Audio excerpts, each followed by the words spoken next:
하나님을 힘있게 의지하는 삶이라는 제목으로 오늘 하나님 말씀 전하겠습니다.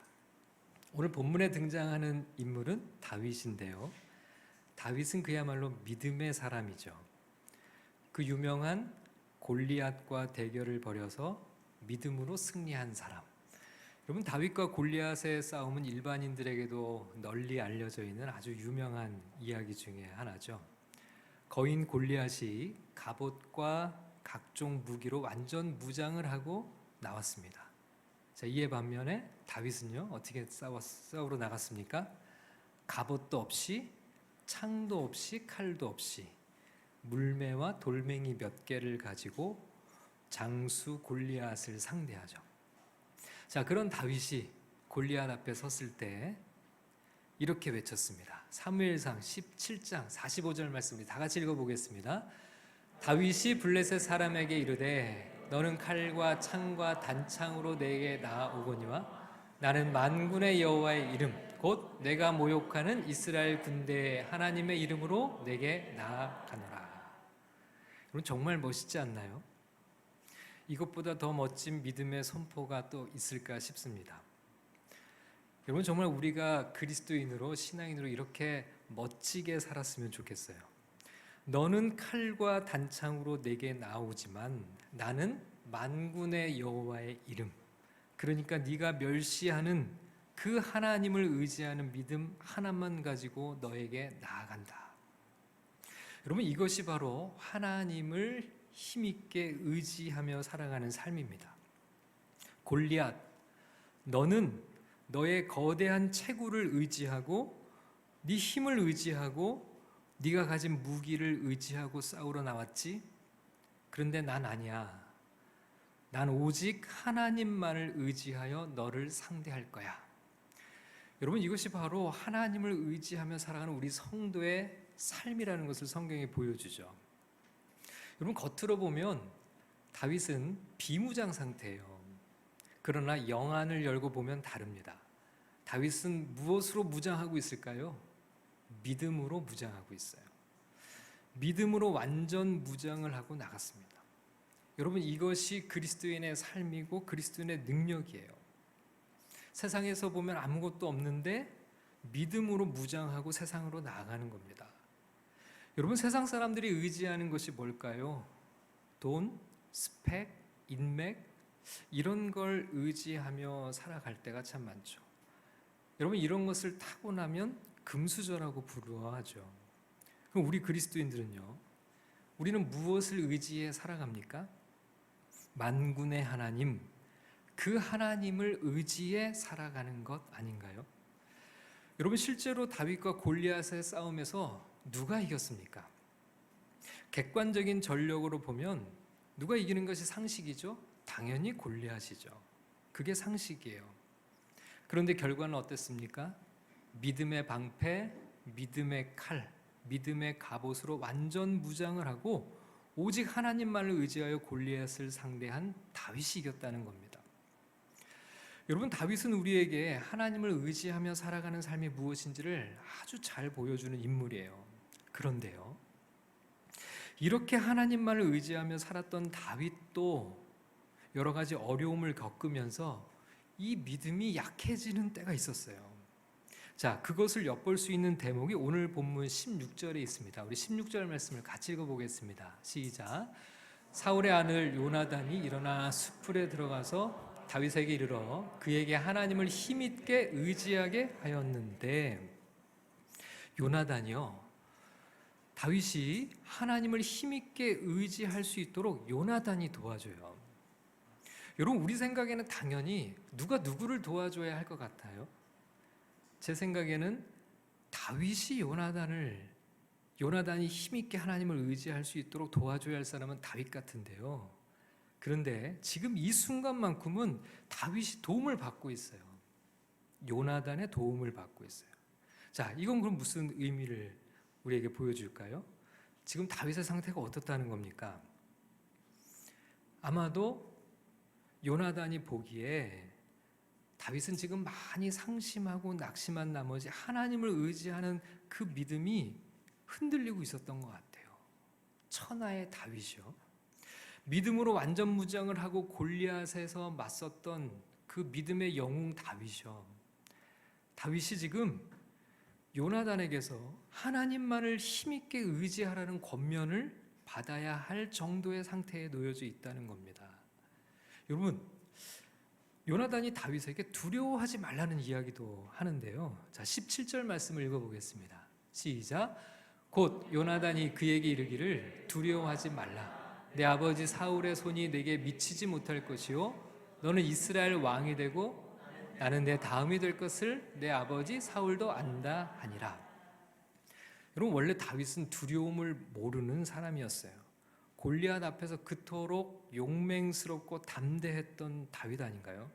그런 다윗이 지금은 하나님을 의지하는 믿음도 약해지고, 그리고 두려워하지 말라는 이야기를 요나단에게 듣는 것을 보면 지금 두려움에 사로잡혀 있다는 것을 알 수 있어요.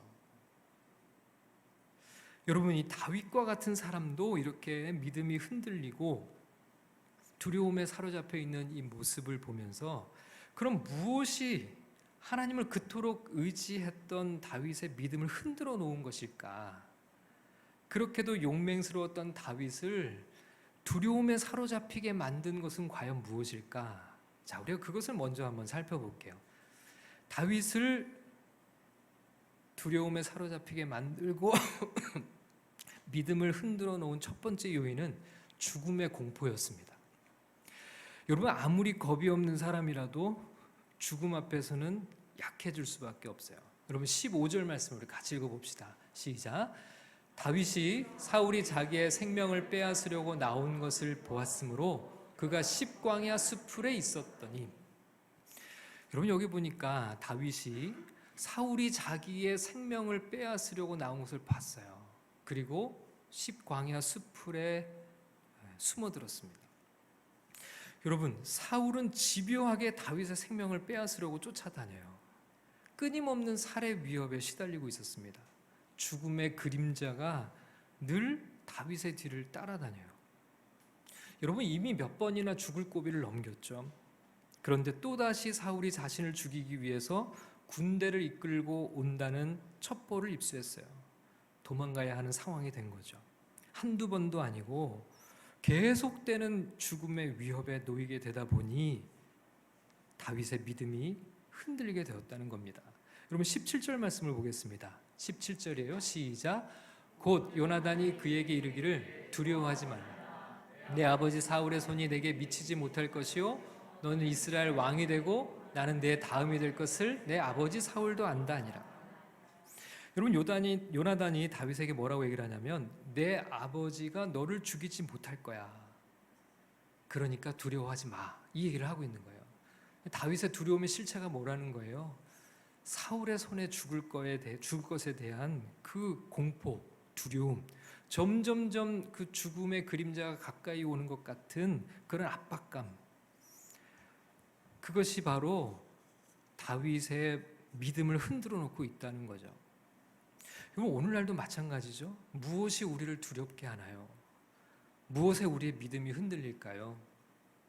미국인들이 가장 무서워하는 말이 You have cancer래요. You have cancer. 당신 암에 걸렸습니다. 미국인들만 그런가요? 우리도 마찬가지죠.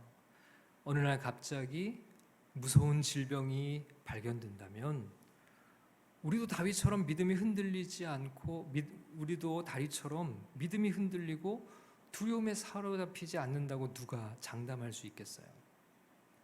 얼마 전에 제가 아는 한 분이 암으로 투병하고 있다는 소식을 전해 들었습니다. 너무 마음이 아팠어요.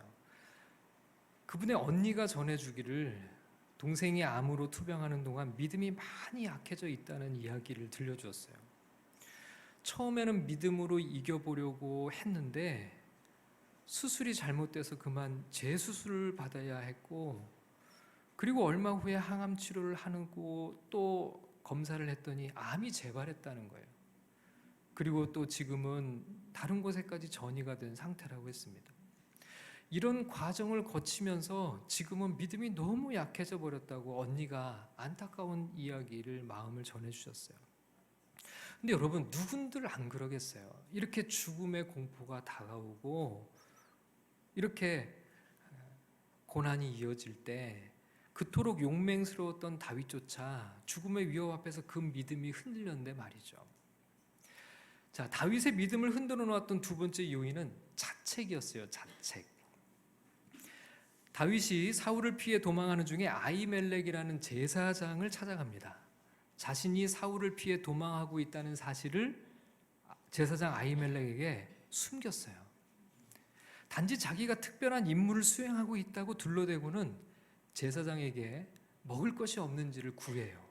그러니까 제사장이 하나님께 드린 거룩한 떡 조각을 모아서 그것을 다윗에게 줍니다. 그리고 다윗과 함께한 일행들이 그것으로 배를 채워요. 제사장은 단지 다윗을 신뢰하고 있었기 때문에 선의를 최대한 베풀었습니다. 또 다윗이 배를 채우고 난 다음에 혹시 제사장에게 칼이 있는지를 물어요. 그랬더니 마침 제사장이 얘기해 주기를 네가 옛날에 골리앗을 쳐 죽였을 때 그때 빼앗은 전리품 골리앗의 칼이 여기 보관되어 있다는 얘기를 해줘요. 그걸 달라고 그래요. 그래서 그걸 챙겨서 갑니다. 전후 사정을 아무것도 모르는 제사장 아히멜렉이 그냥 다윗에게 선의를 베푼 거죠. 그가 범한 죄라고는 그것밖에 없었어요. 근데 나중에 다윗이 이 제사장 아히멜렉을 만났고 그에게 떡을 얻어먹었고 그에게 칼을 받아갔다는 소식이 사울 왕에게 들렸어요. 사울은 제사장 아히멜렉이 다윗을 적극적으로 도와서 역모를 꾸몄다는 죄목을 씌워요. 그리고 한날에 제사장 아히멜렉과 그리고 제사장 85명을 죽입니다. 대학살극이 벌어져요. 이뿐만이 아니었어요. 제사장이 사는 성읍의 남녀와 아이들과 젖먹는 아기들과 가축들까지 완전히 몰살시킵니다. 수많은 제사장들과 성읍에 사는 어린아이들까지 누구 때문에 죽임을 당하게 됐어요? 다윗 한 사람으로 인해서 죽임을 당한 거예요. 사무엘상 22장 21절 22절 읽어보겠습니다. 시작. 사울이 여호와의 제사장들 죽인 일을 다윗에게 알림해 다윗이 아비아달에게 이르되 그날에 에돔 사람 도액이 거기 있기로 그가 반드시 사울에게 말할 줄 내가 알았노라. 내 아버지 집의 모든 사람 죽은 것이 나의 탓이로다. 여러분, 지금 다윗이 그 많은 사람들이 죽은 것이 내 탓이라고 자책하고 있어요. 자기 때문에 너무나 많은 사람들이 무고한 죽음을 맞이한 이 비극적인 사건 앞에서 내가 그때 왜 그랬을까? 나 때문에, 내 잘못 때문에, 내 실수 때문에 그렇게 자책하고 있는 거죠. 여러분, 우리는 이런 일이 없나요? 그때 그러지 말았어야 되는데 내가 그때 왜 그랬을까? 나 때문에 사고가 나기도 하고 누군가 다치기도 하고 가족들이 경제적 어려움에 처하기도 하고 회사가 어려움에 처하기도 하죠. 관계가 깨지기도 하고요. 이런 일들을 겪고 나면 누구나 자책이 들기 마련이죠. 그럴 때 다윗처럼 믿음이 흔들릴 수 있어요. 다윗이 그랬던 것처럼 말이죠. 자, 다윗의 믿음을 흔들었던 요인 세 번째는 배신의 상처였어요. 배신. 여러분, 배신감은 마음에 큰 상처를 남기죠. 누군가에게 버림받은 경험, 마음을 주었는데 속았다는 것을 알았을 때 이루 말로 표현할 수 없는 고통이 밀려듭니다. 다윗은 그일라 사람들이 블레셋 사람들에게 약탈을 당했다는 소식을 전해 들었어요. 이 그일라 사람들은 다윗과 같은 유대에 속한 사람들인데요. 이 소식을 듣고 하나님께 물어요. 그랬더니 하나님께서 블레셋 사람들과 싸워서 그일라 사람들을 구출하라고 얘기를 하십니다. 그런데 이것이 사실 다윗에게는 상당히 위험한 일이었어요. 지금 다윗은 어떤 상황입니까? 사울을 피해 도망다니는 처지죠. 숨어 있어야 할 사람들이 그일라 사람들을 돕다 보면 금방 노출이 될 수밖에 없었어요. 그래서 하나님께 재차 물었지만 하나님께서 다시 얘기하세요. 가서 그일라 사람들을 도와줘라. 그러니까 다윗이 이 위험을 무릅쓰고 그일라 사람들을 도와줍니다. 약탈자 블레셋을 물리쳐요. 그리고 난 다음에 이 다윗과 일행들이 그일라 상에 들어가서 잠시 지내요. 근데 아니나 다를까 이 소식을 사울 왕이 듣고 그일라 성을 향해 군대를 몰고 쫓아옵니다. 자, 이때 다윗이 하나님께 물어요. 뭘 묻냐면요, 제일 먼저 물었던 게, 하나님, 제가 은혜를 베풀고 도왔던 이 그일라 사람들이 나를 보호할 겁니까? 보호하게 됩니까? 아니면 저를 배신하고 사울에게 내주게 됩니까? 이렇게 물어요. 근데 하나님의 대답이 너를 배반할 거다. 사울에게 넘겨줄 거다. 그 이야기를 듣고 그일라 성을 빠져서 도망을 가게 돼요. 여러분, 목숨을 걸고 도왔던 그일라 사람들이 자신을 사울의 손에 넘겨줄 거라는 이야기를 하나님 앞에 들었어요. 사무엘상 23장 12절을 읽어보겠습니다. 시작. 다윗이 이르되 그일라 사람들이 나와 내 사람들을 사울의 손에 넘기겠나이까니 여호와께서 이르시되 그들이 너를 넘기리라 하신지라. 여러분, 내 편이 되어줄 줄 알았던 이들이 오히려 적의 편에서 나를 배반할 것이라는 사실을 알게 되었을 때 다윗의 심정은 어땠을까요? 그럼 우리도 마찬가지죠. 사랑하는 사람에게서, 친한 친구에게서, 동업자에게서 이런 배신의 아픔을 당한다면 어떨까요? 심적인 충격과 상처는 이루 말로 표현하기가 어려울 거예요. 다윗은 사울에게 쫓기며 살해 위협을 당하는 것도 너무나 극심한 고통이었지만 다른 사람들조차 이 억울한 다윗의 편이 되어주기는커녕 사울의 편이 되어서, 힘 있는 자의 편이 되어서 오히려 다윗을 이렇게 더 힘들게 만들었던 것이죠. 자, 오늘 보면 바로 뒤에들 보면 비슷한 사건이 또 기록되어 있어요. 사무엘상 23장 19절 읽어보겠습니다. 시작. 그때 10사람들이 기브아에 이르러 사울에게 나와 이르되 다윗이 우리와 함께 광야 남쪽 하길라산 숲을 요새에 숨지 아니하였나이까. 여러분, 15절 말씀에 다윗이 10광야 숲에 숨어 있었죠. 자, 그런데 그 지역 사람들이요, 다윗을 숨겨주기는커녕, 도와주기는커녕 지금 다윗이 여기 있다는 사실을 사울에게 밀고 해요. 여러분, 이럴 때 이 다윗의 심정, 다윗을 죽이려 찾아오는 사울은 그렇다 쳐도 다른 사람들마저 다윗을 이렇게 외면하고 사람들로부터 버림받고 왕따당하고 배신당하는 이런 상황에 놓이게 되었던 다윗, 하나님을 의지하던 믿음이 다 약해지고 흔들리고 말았어요.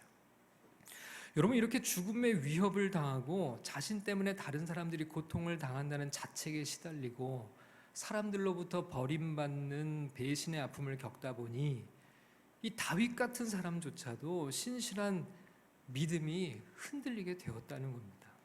자, 그럼 이런 순간, 이렇게 하나님을 의지하며 살아가다가 믿음이 흔들리고 마음이 약해지고 낙심이 될 때 어떻게 하면 다시금 힘있게 하나님을 의지하는 삶을 살 수 있는가? 이게 정말 중요한 질문이죠. 자, 이 대답을 성경에서 찾아볼게요. 첫 번째, 믿음의 공동체가 있어야 된다는 겁니다. 여러분, 다윗은 이렇게 믿음이 흔들리는 상황에서 누구를 만나요? 자, 누구를 만날까요? 16절을 읽어보겠습니다. 시작.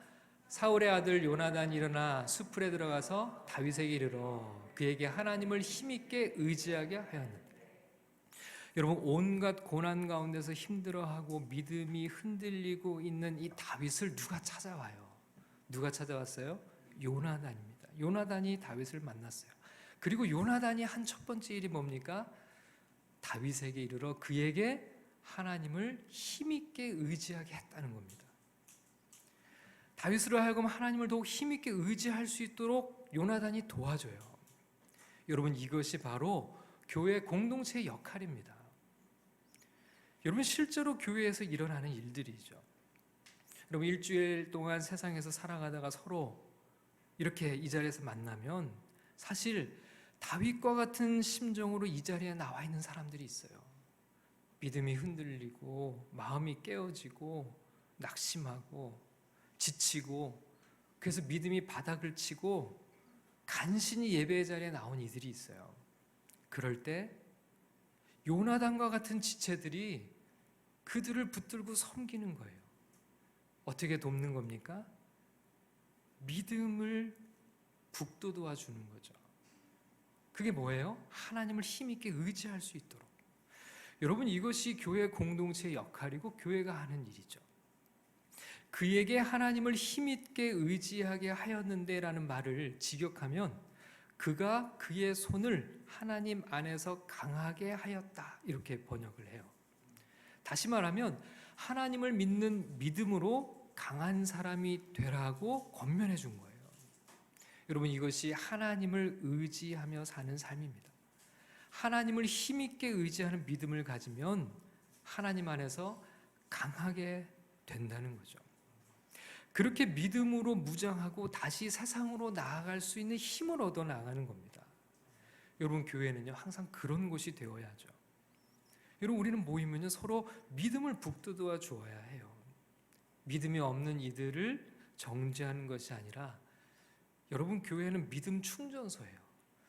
세상에서 믿음이 흔들렸다가도 이 자리에 모여서 요나단과 같은 지체들의 도움을 받고 그렇게 다시 믿음으로 무장을 하고 세상으로 파송을 받는 거죠.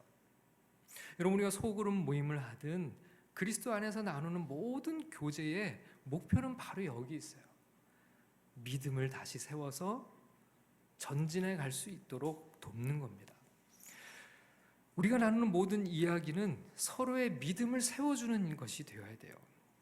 교회는 성도들의 믿음이 자라도록 도와야 됩니다. 다윗이 하나님을 믿는 믿음으로 더욱 강한 사람이 될 수 있도록 도왔던 요나단과 같은 이들이 모여있는 곳이 바로 교회라는 공동체예요. 우리 새로운 교회가 이런 공동체가 되기를 소원합니다.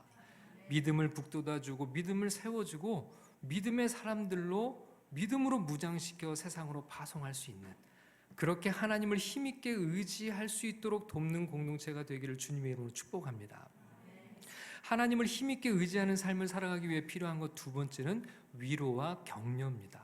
여러분, 17절 말씀을 읽겠습니다. 시작. 곧 요나단이 그에게 이르기를 두려워하지 말라.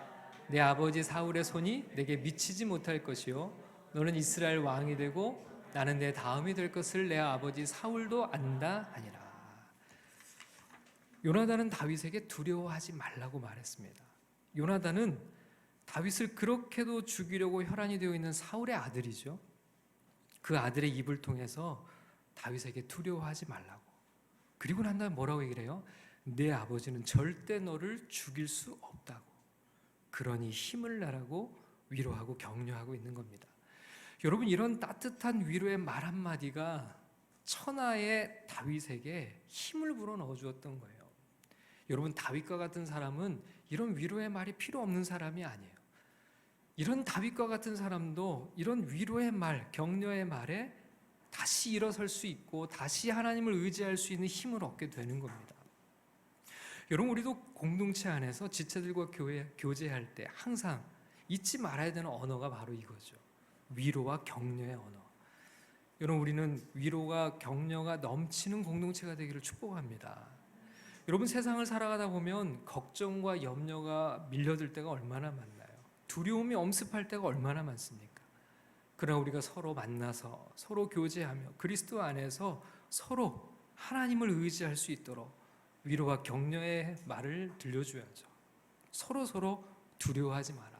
염려하지 마라. 세상이 당신을 해하지 못할 것이다. 하나님의 손이 우리를 지켜주실 것이다.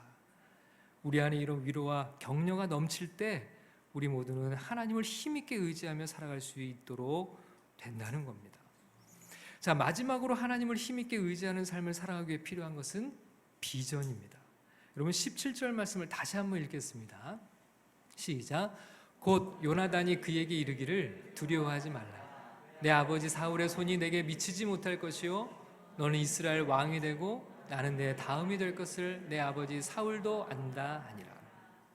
자, 요나단이요 위로와 격려하고 난 다음에 뭐라고 얘기를 하냐면 너는 이스라엘 왕이 되고 라고 얘기를 해요. 너는 이스라엘의 왕이 되고. 여러분, 이것은요 하나님께서 다윗에게 주신 비전이었어요. 하나님께서 다윗에게 기름 부으시며 사울을 이어 이스라엘의 왕이 될 것을 분명하게 말씀하셨죠. 요나단이요 의기소침해 있고 믿음이 흔들리고 있는 다윗에게 그 비전을 확인시켜줘요. 하나님이 뭐라고 너에게 말씀하셨는가? 너에게 뭐라고 기름 부으셨는가? 하나님이 너에게 이스라엘의 왕이라는 비전을 주시지 않았는가? 그걸 생각하라는 거죠. 하나님이 너에게 주신 그 비전을 하나님이 반드시 이루실 거야. 그러니 두려워하지 말고 그 비전을 향해 담대하게 나아가. 이 현 상황 때문에 낙심하고 주저앉지 말고 하나님이 너를 위해서 행하실 일을 바라봐. 너를 통해 하실 일을 바라봐. 그 비전을 바라보라는 거예요. 여러분, 세상에서는 내가 바라고 꿈꾸는 것이 비전이죠. 그러나 성경에서는 하나님이 우리를 통해 이루실 일이 비전이에요. 그렇기 때문에 하나님이 주시는 비전은 반드시 이루어집니다. 왜요? 내가 이루는 것이 아니라 나를 통해 하나님이 이루시기 때문에 그렇죠. 하나님은 우리에게 다윗에게 주셨던 것처럼 우리에게도 동일하게 비전을 주시는 줄 믿습니다. 꿈을 꾸게 하시는 줄 믿습니다. 하나님 안에서 꿈을 꾸는 자들은 절망하지 않습니다. 포기하지 않습니다. 하나님을 힘있게 의지하며 그 비전을 향해 달려가는 삶을 살게 됩니다. 그런 비전의 사람들이 다 될 수 있기를 주님의 이름으로 축복합니다. 여러분, 우리에게는 믿음의 공동체가 필요하죠. 주님이 우리에게 믿음의 공동체를 주셨어요.